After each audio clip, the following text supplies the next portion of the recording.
कई कंपनियां बनाई हैं तो अलग अलग सोर्स होते और हैं उनके। कंपनियों से करोड़ों रुपए का हेराफेरी हुई। आज उनके साले के हैं वो मुंबई जेल में भारतीय जनता पार्टी के कैलाश विजयवर्गीय के सहयोगी हैं, मित्र लोग हैं, उनका ही करीब 250 करोड़ के लगभग ले आए। 250 करोड़। व्यापार के नाम पर अभी तक दिया नहीं। अच्छा। और 97 करोड़ तो खाते से खाते में गया था। उसकी FIR वहाँ के लोगों ने मुंबई में कराई। तो नेता प्रतिपक्ष की आपने जो सीट थी उसको ज़्यादा ही सीरियसली ले लिया था आपने, लगता है। नहीं, पार्टी सब लिया हमारे यहाँ तो। कांग्रेस का तो इतिहास है। हमसे पहले अजय सिंह जी थे नेता पर, उनको भी इतनी जिम्मेदारी थी, वो भी चुनाव हार गए। अच्छा, हार गए थे। तो ये सीट में ही कोई दिक्कत है क्या नेता प्रतिपक्ष के? वास्तव में जो इतना नेता काम है, प्रतिपक्ष बनता है उसे हारना ही पड़ता है। जिसको चुनाव लड़ने की इतनी ताकत हो कि दोनों काम से एक साथ चला। भारतीय जनता पार्टी है, मोदी की सरकार। मोदी की सरकार ने हमारे ऊपर ED का केस लगा दिया था नेता प्रतिपक्ष के नाते, नोटिस दिया था। मैंने चुनौती दी थी पत्रकारों के। भोपाल में पत्रकार को बुलाया, कहा था कि मैंने कोई काम नहीं किया। मोदी में है तो 302 से बड़ी धारा नहीं है सही बात है उस समय। और झूठा केस में 302-3 महीने से ज़्यादा जेल नहीं है।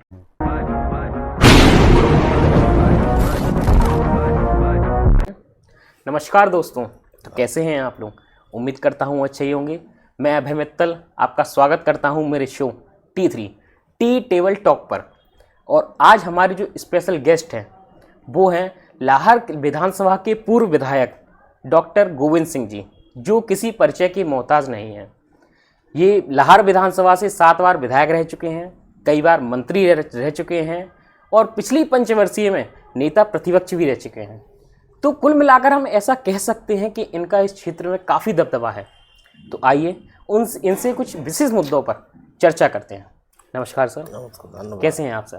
ठीक है, मेहरबानी। सर, मेरा सबसे पहला सवाल आपसे ये है कि आप 7 बार के विधायक हैं, नेता प्रतिपक्ष रहे हैं, मंत्री रहे हैं, तो इस बार के चुनाव, विधानसभा चुनाव में आपसे ऐसी क्या गलती हुई क्या आपको हार का सामना करना पड़ा? हार का इस बार सामना हुआ है, उसका मुख्य दोषी तो मैं स्वयं हूँ। कैसे? एक तो मैंने चुनाव के पूर्व अपने साथियों की बैठक की और तय किया कि इस बार सरकार बनाना है। अच्छा। तो मैंने तय कर लिया कि लाहौर क्षेत्र में वोट नहीं मांगेंगे। लाहौर क्षेत्र में वोट ही नहीं मांगेंगे? हाँ, और मैं पूरे जहाँ जहाँ प्रदेश से हमारा कार्य क्षेत्र था और कुछ लाभ हो सकता था पार्टी को, वहाँ हमने अपनी अनुशंसा करके कुछ लोगों को टिकट भी दिलवाए और उनको जिताने में पूरा समय 18 दिन का समय था। नेता प्रतिपक्ष की अनेक दायित्व होते हैं, उनको निभाने करने के लिए बहुत कम समय मिला और मैं पूरा क्षेत्र छोड़ गया। चुनाव जिस दिन वोटिंग थी उस दिन, उसकी रात में मैं एक दिन पहले आया। अच्छा। तो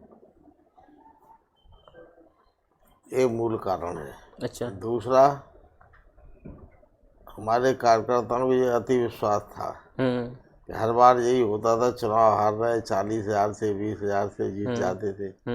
तो कार्यकर्ता को जितनी मेहनत उनको करना चाहिए थी उतनी नहीं की। उतनी नहीं की। बोले वो तो जीतना ही है। जीतना ये पक्का है, वो तो 8वीं बार है जो। तो कई लोग हैं यहाँ लाहौर में रह रहे गांव के लोग, तो बोले क्यों परेशान हो, वो तो जीते डॉक्टर साहब तो जीते ही गए। ये डॉक्टर साहब तो जीते ही गए, वो वोट डालने नहीं गए। तो ये मूल कारण हुआ है। अच्छा, तो क्या है, मतलब अति आत्मविश्वास कहें, घमंड कहें, या फिर व्यस्तताएं कहें, क्या कहें इन सब चीज़ों को? दूसरा बात ये है कि अभी तक हमें अनेकों बार हम देख रहे हैं कि अनुसूचित जात का वोट लाहौर विधानसभा क्षेत्र में करीब 80-90% BSP को जाता है। लेकिन पिछले 1.5-2 वर्षों से अनुसूचित जात के लोग, तमाम कार्यकर्ता, नेता लगातार BSP छोड़ के कांग्रेस में शामिल हुए। अच्छा। और लाहौर विधानसभा में सबसे अधिक मतदाता 42,500 अनुसूचित जाति से, अनुसूचित जाति में दोहरे जाट में हरवार समाज का है। अच्छा। और तो अनुसूचित जात के वोट समाज के कई वोट मिलते भी हैं, अन्य समाजों के मिलते हैं, लेकिन इसका ना के बराबर मिलता है, बहुत कम, 10%। किस समाज ने आपको सबसे कम वोट दिया? तो उनका जो हमें विश्वास था, तो वो भी हमारी एक अति विश्वास का मूल कारण रहा। लेकिन आखिरी समय में जब भारतीय जनता पार्टी ने साजिश रच के यहाँ पे बीएसपी का कैंडिडेट लड़वाया, जिससे क्या वोट कट गया, और वोट लड़वाया और हमारे समाज के ही लड़वाया, तो वो वोट उसका भी बंटवारा हो तो वही तो बोले वोट कट गया ना। वोट बटा।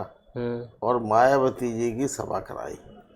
सभा भी हुई थी। मायावती की सभा से बहुत प्रभाव पड़ा। जो अनुसूचित जात के 2 वर्ष के कार्यकर्ता हमारे साथ जी जान लगा रहे थे और बोल रहे थे हम तो आपकी बार 100% वोट देंगे, उनका वोट बीएसपी को गया, बीएसपी को चला गया।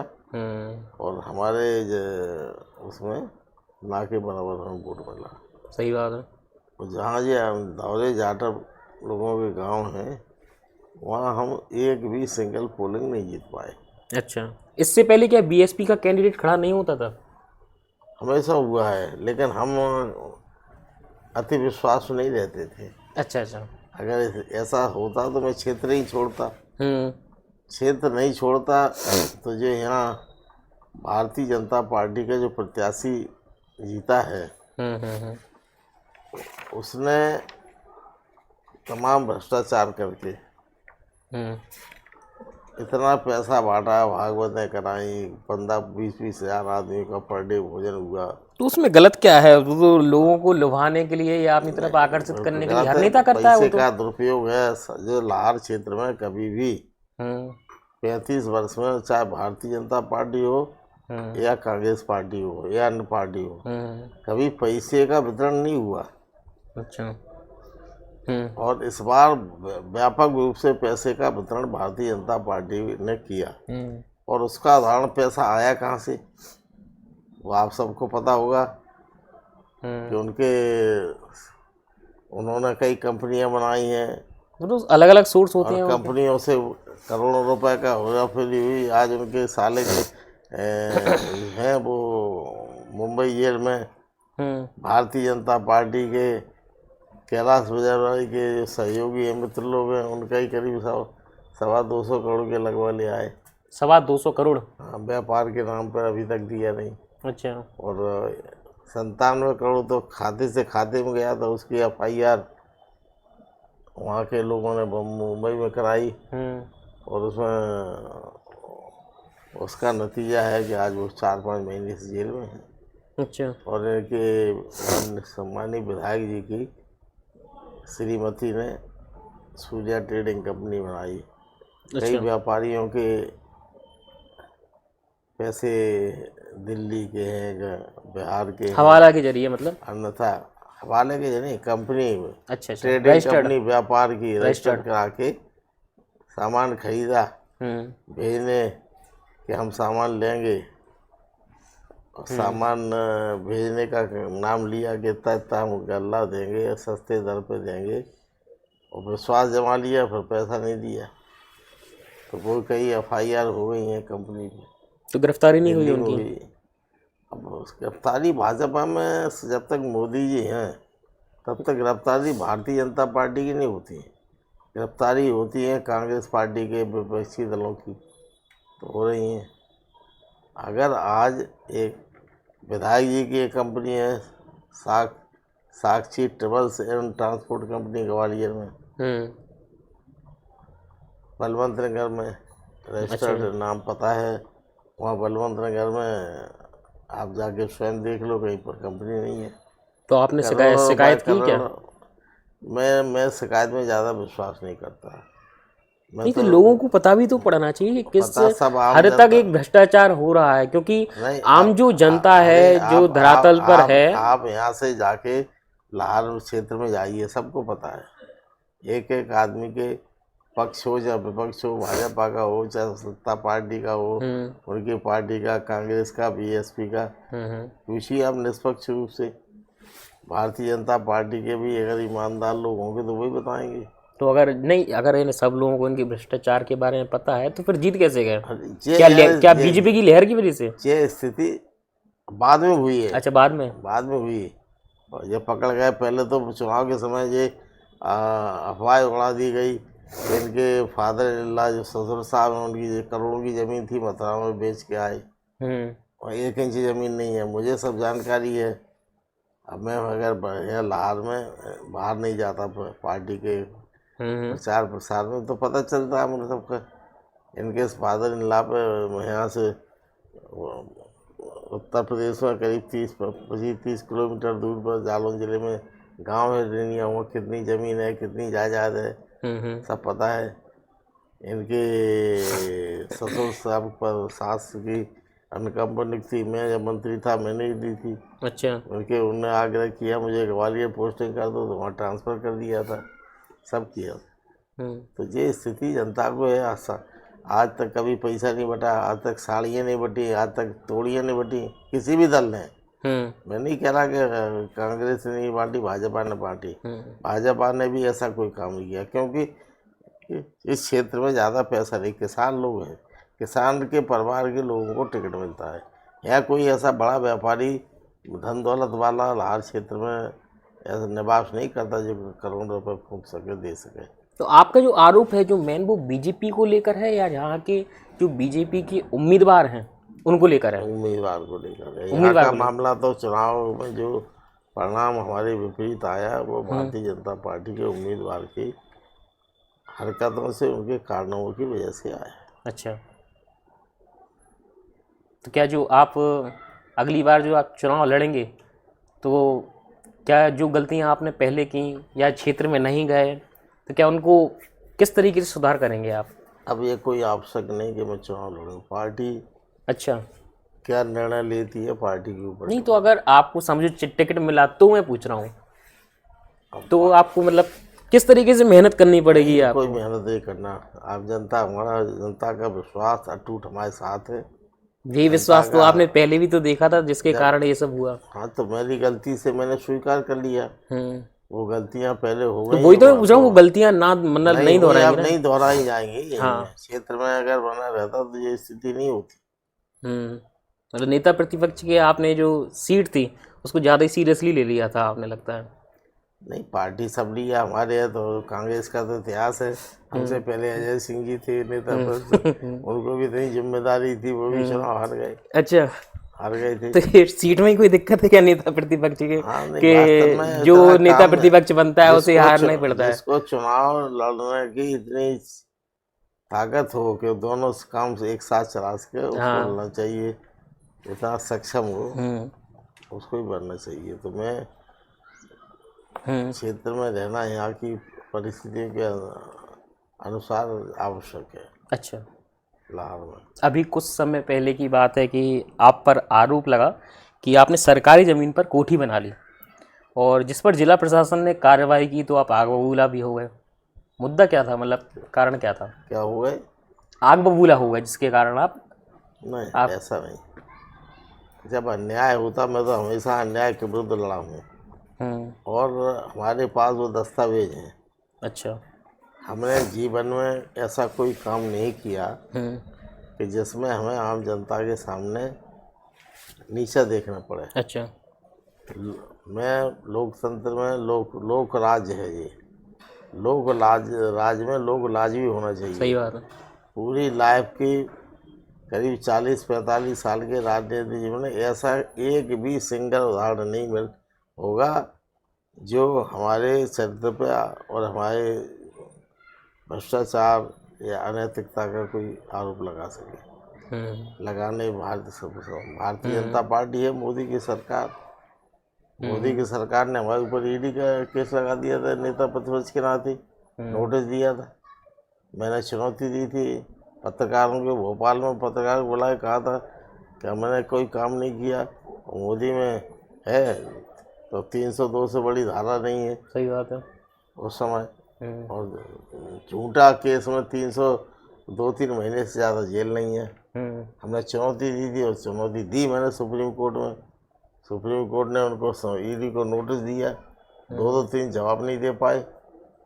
हम कोई, हमारे पास व्यापार धंधा कुछ है, खेती के अलावा मैं कोई हमारे पास आमदनी का जरिया नहीं है। खेती पुश्तैनी है? पुश्तैनी खेती है। कितने बीघा वो है? अब बीघा तो है, हमारे छोटा भाई जॉइंट फैमिली है, वो अच्छा सब अच्छा, संयुक्त देखता है। परिवार। संयुक्त परिवार है। तो वही देख रेख करते होंगे। वही देख रेख करते, कितनी है क्या है। हम तो जब से हमें याद है छात्र जीवन से, सुबह जगता हूँ तब पब्लिक की जनता रहती है, और जब रात को सोता हूँ 10-11 बजे तब पब्लिक रहती है। सही बात। मैंने लाइफ में अपने घर परिवार को सहयोगी या घर परिवार के प्रति हमने जिम्मेदारी हमने नहीं निभाई, ये हमारी कमजोरी रही है। लोगों को समय हमारे दिया भाई है। लोग, हमारे भाई हैं, परिवार के हैं, बच्चे हो गए, वो देखते हैं। नहीं, लेकिन लोगों को तो समय हमारा दिया है ना पूरा आपने। जीवन हमने राजनीति में लगाया और जनता के हित में लगाया। आप आज में हैं, रुके हैं, बैठ जाइए, शाम तक बैठे रहिए, रात को भी 10-11 बजे तक लोगों को आना जाना लोग लगा आएंगे रहेगा। जाएंगे रहे। चुनाव हारना ये तो अलग बात है, वो समय भी होता है, हमेशा समय आदमी का एक सा नहीं रहता। सही बात है। समय परिवर्तनशील है, बदलता रहता है, बदल गया। 3 दशक से 3 दशक 35 से वर्ष विधायकी हो भी गए थे, थी। लगातार 35 साल हो गए थे। जनता को भी सोचा होगा नया देख लें, कुछ नया राम राज जाने आएगा। अब राम राज आ गया लाल में, कुछ बदल के देखें, कुछ नवा देखने को मिलेगा। टेस्ट बदला है। टेस्ट। तो जो प्रशासन ने आपके ऊपर जो कार्रवाई की थी जो जमीन को लेके, तो ये क्या जो यहाँ के विधायक हैं उन्होंने बदला लेने के लिए या किसी तरीके से आपको झुकाने के लिए कि ये सब करवाया था? भिंड का प्रशासन हाँ। कलेक्टर सहित भारतीय जनता पार्टी के विधायक का गुलाम बन के काम कर रहा है, और उसने गलत तरीके से जो ज़मीन में आप जानना चाहता हूँ कि ये ज़मीन 7,300 वर्ग फुट ज़मीन है। 7300। पहले की जो सीमांकन रिपोर्ट है वो कलेक्टर ने, हमारे पास उसकी फोटो कॉपी है। फोटो कॉपी की कोर्ट मान्यता नहीं देता। अच्छा, ओरिजिनल? हाँ, नहीं देता है। उसमें लिखा है कि यहाँ सीमांकन है, नाप तोल होना संभव ही नहीं है। मकान बन गए, 10,000 से आसपास मकान बने हैं, और इस तरह से यहाँ कोई संभव नहीं। जो चिन्ह मिलते, सीमा चिन्ह होते हैं, वो चिन्ह नहीं मिल रहे, और यहाँ ऐसी नक्शा भी गलत है, खसरा भी गलत है। और इसका उदाहरण तो माननीय मध्य प्रदेश के राजस्व मंत्री ने कह दिया, जब से जो सैटेलाइट बना है, तो जिसका खेत 2 बीघा का था उसको 4 बीघे का कर दिया, 2 बीघे का कर दिया, और कहीं किसी का जो खेत 1 बीघा था उसको 10 बीघा का नक्शा बना दिया। 2.5 लाख प्रकरण मध्य प्रदेश में ये सीमांकन के बारे में जो मतलब इसमें मेन रोल किसने निभाया? जो भिंड के जो कलेक्टर हैं उन्होंने, यहाँ के विधायक ने? यहाँ के विधायक के गुलाम बन के सरकार के इशारे पर ये सब चला है, और सरकार के इशारे पर चला है। इस सीएम रमाशंकर शर्मा कौन है? मेरे पास दोनों सीमांकन की रिपोर्ट है, और जितने लोगों के द्वारा जो पहले फड़वा के वो भी मेरे पास है, उसके भी हस्ताक्षर देख लो, वही व्यक्ति हैं। दूसरी बनाने वाले सीमांकन के अधिकारी वही हैं जिन्होंने यहाँ से, लेकिन उन्होंने अपना बचाव भी किया है। उन्होंने ज़मीन कुल है 7,300 वर्ग फुट शासकीय बताया है, लेकिन यहाँ से लेके वहाँ तक 10 लोगों का 9-10 लोगों का अतिक्रमण बता दी, वो 18,000 वर्ग फुट है। फिर ये भी नहीं बताया कि कौन 8 लोगों में 9 लोगों में कौन कितनी पे कब्जा किए हुए है। दूसरा, सीमांकन का कोई उल्लेख नहीं, एक सीमांकन चिन्ह बता दिया, दूसरे का जब तक सीमांकन रिपोर्ट जब मानी जाती सही, जब दोनों पॉइंट बन जाए सही है, तो वो नहीं मिले। फिर उसमें लिख दिया कि बस्ती में पड़ोसियों के पूछने के अनुसार यहाँ से यहाँ तक है। ये कोई सीमांकन होता है? लेकिन प्रशासन भारतीय जनता पार्टी के विधायक का लाल का गुलाम है, और गुलाम बन के हर काम पर, गलत काम पर मोहर लगाता जा रहा है।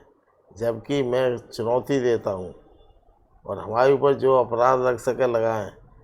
विधायक के पिताजी का जो मकान बना हुआ है, वो मकान सब पूरे के पूरे शासकीय नंबरों में बना हुआ है। अच्छा। रास्ते का नंबर भी है, लेकिन हमने उसकी मांग की, सीमांकन रिपोर्ट कर दी कि सब नहीं सही है, अतिक्रमण है ही नहीं, तो आखिर नंबर सर्वे करवाएंगे जो शासकीय है वो कहाँ चलेगा?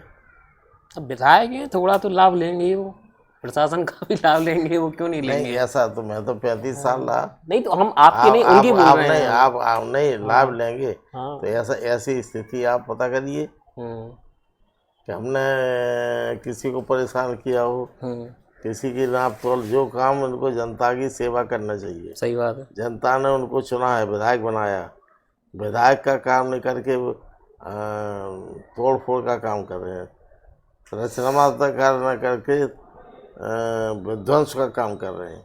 यहाँ 3 दुकानदार हैं सामने, आप जाना देख लेना। नगर पालिका ने मकान जमीन दुकानें बनाई आज से 30-35 साल पहले, ओपन ऑक्शन किया, नीलाम बोली में, उन लोगों गरीबों को भी दुकानें ले ली, उनने किराया दे रहे नगर पालिका को। सीएम विधायक के इशारे पे, चूँकि वो कांग्रेस पार्टी के मेंबर थे, और इसलिए उनकी दुकान थाने के बगल में आप देख के रहना, तो आज टूटी डली है। मैं माल उनका भर हुआ घर, दुकानों का जो था वो सामान भर लिया और तोड़ दिया। अच्छा। जबकि यहाँ से वहाँ तक, जब कमलनाथ जी की सरकार में जब मैं मंत्री था, 12 फुट मैं थाने के, एसडीएम कार्यालय, पीडब्ल्यूडी का रेस्ट हाउस, चिकित्सालय, और स्वयं एडिशनल डिस्ट्रिक्ट जज का निवेदन करने पर उनके बाउंड्री तोड़वा के अंदर उनकी सहमत से, सभी के सहमत से बाहर चले गए थे। अब पीछे ले गए, सड़क चौड़ी हुई नगर का सौंदर्यीकरण के लिए, और उसको वो गरीब आदमी आज भटक रहे हैं, भूखा मरने की स्थिति में। दुकान तोड़ी थी तो कोई नोटिस नहीं दिया था पहले? नोटिस दिया, सुन कौन रहा? जब सैया भाई कोतवाल तो डर का मुख्यमंत्री हमारा है, सही बात है, जो चाहेंगे उसको करेंगे। सही है। हो रहा है यहाँ। नहीं, सीएमओ ये रमाशंकर शर्मा को जानते हैं आप? बहुत जानते हैं, अच्छी तरह से जानते हैं। आप ही ने निलंबित कराया था शायद उनको, और फिर दोबारा से उनकी बहाली हुई थी। मैंने नहीं कराया था ना, मेरी सरकार आज हमारी है, तो मैंने निलंबित करा। नहीं पहले? हाँ तो पहले ही, कभी नहीं, तब नहीं रहा। अच्छा। सरकार बनने के बाद आया है। आज नगर पालिका लाहौर, उसमें 15 में 14 पार्षद कांग्रेस के जीते, 50,000 की आबादी है। विधायक ने अयोग्य एलडीसी स्तर के आदमी, जबकि शासन का आदेश है, मध्य प्रदेश शासन नगरीय प्रशासन का, कि क्लर्क स्तर का आदमी नहीं बन सकता। फर्जी क्लर्क ने अपना प्रमोशन करा के नकली तरीके से साठ गांठ करके सेकंड वर्ग 2 में आ गया, उच्च श्रेणी लिपिक बन गया, और चार्ज लेके भ्रष्टाचार खुलेआम कर रहा है। नगर पालिका की निर्वाचित अनुसूचित जाति की महिला अध्यक्ष है, वो दर बड़े उसको अपमानित कर रहा है।